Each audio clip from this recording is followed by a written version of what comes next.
Dans cette vidéo, nous allons utiliser le logiciel GeoGebra pour faire des constructions de figures géométriques simples sans avoir besoin d'afficher la grille sur le logiciel.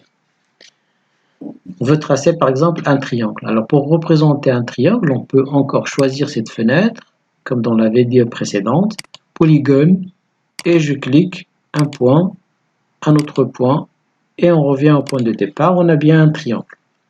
On peut aussi choisir ici 3 points non alignés. Donc là, je mets point, je choisis un point, je choisis un autre point, et je choisis un troisième point, de façon que ces 3 points ne soient pas alignés. Il suffit alors de relier 2 points par un segment pour tracer les différents côtés de ce triangle. Pour cela, on ouvre cette fenêtre, on choisit segment, alors on clique sur le point D, on clique sur le point E, ensuite un deuxième clic sur E, un clic sur F, un deuxième clic sur F et un dernier clic sur D et on obtient le triangle DEF. On peut aussi représenter un triangle rectangle. Je vais déplacer ces figures à côté, vers la droite. Donc on vient ici, déplacer. Je vais déplacer ces figures. Je veux représenter maintenant un triangle rectangle. Alors je vais choisir un segment. Donc, je vais faire un segment. Bon, c'est un côté, je vais considérer que c'est un côté du triangle. Ensuite, puisque je veux qu'il soit rectangle, donc je connais déjà la mesure de l'angle droit, c'est 90 degrés. Donc je viens ici, j'ouvre cette fenêtre et je choisis angle de mesure donné, parce que je connais la mesure. Je clique, alors je clique sur H, ensuite sur G, je veux qu'il soit rectangle en G. Là, vous voyez, il y a une fenêtre qui s'ouvre pour demander l'angle. Là, il a affiché 45. Je vais changer 45. Je veux que ce soit 90 degrés. Alors, 90 degrés, il y a encore un autre renseignement. Est-ce qu'on va choisir le sens anti-horaire ou le sens horaire? C'est-à-dire, est-ce qu'on va se déplacer dans le sens des aiguilles d'une montre ou bien dans le sens contraire des aiguilles d'une montre? Alors, la plupart du temps, on choisit le sens anti-horaire. C'est ce qu'on appelle le sens trigonométrique. Alors, je clique sur OK pour valider. Et vous voyez que le logiciel a placé un point ici.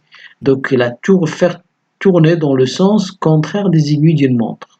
De H vers H', là, de 90 degrés, mais dans le sens contraire des aiguilles d'une montre.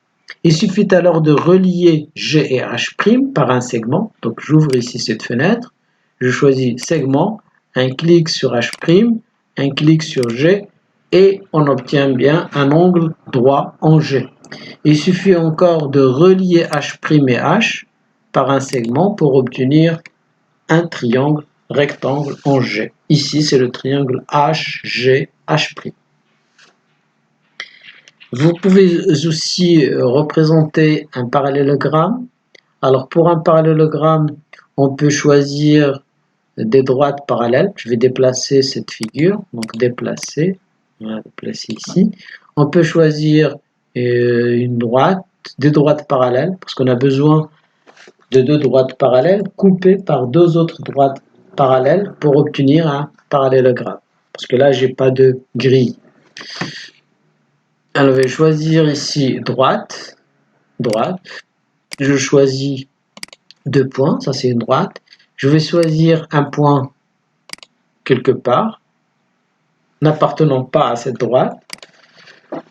Ensuite, à l'aide de ce logiciel, je vais tracer la droite passant par K et parallèle à IJ, donc droite parallèle. On ouvre cette fenêtre, droite parallèle.